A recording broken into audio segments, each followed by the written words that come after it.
মহিলারা নামাজে সালাম ফিরিয়ে একটি ছোট্ট দোয়া 7 বার পড়লে সংসারের সকল প্রয়োজন আল্লাহ পূরণ করে দিবেন।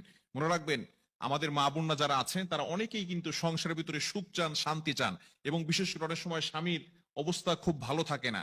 স্বামী দেখা যাচ্ছে অনেক কষ্ট করছে, কিন্তু সংসারে কোনো উন্নতি করতে পারছে না, ডেভেলপ করতে পারছে না। এই জন্য মহিলারা বিশেষ করে যারা আছেন তারা কিন্তু ঘরের ভিতরে অনেক সময় সময় পান, নামাজ পড়ার একটু সময় পান, নামাজের পরে একটু আমল করার সময় পান। যেহেতু পুরুষরা বাইরে থাকে, সকালবেলা বের হয় আর অনেক রাত্রে চলে আসে, এবং বিশেষ করে অনেক কষ্ট তারা বাহিরে করে থাকেন।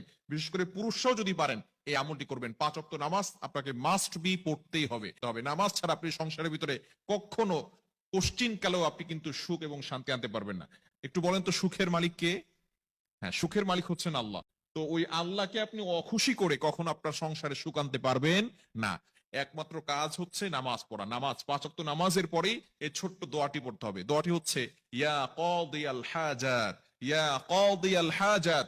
আপনি নামাজে সালাম ফিরানোর পরে, 5 ওয়াক্ত নামাজ আপনাকে পড়তে হবে, নামাজের পরে সালাম ফিরানোর পরেই আপনি আল্লাহু আকবার পড়বেন একবার, আস্তাগফিরুল্লাহ 3 বার, এরপরে আপনি পড়বেন ইয়া কাদিয়াল হাজাত, ইয়া কাদিয়াল হাজাত, ইয়া কাদিয়াল হাজাত 7 বার পড়বেন।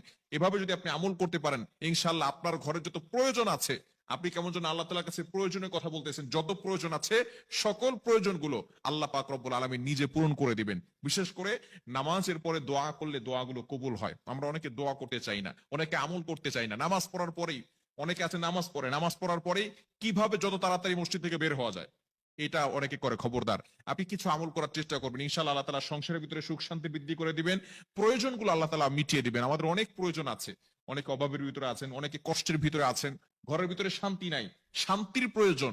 এই হাজত গুলোর জন্য আপনি আল্লাহর কাছে দোয়া করবেন, ইয়া কাদিয়াল হাজাত, ইয়া কাদিয়াল হাজাত।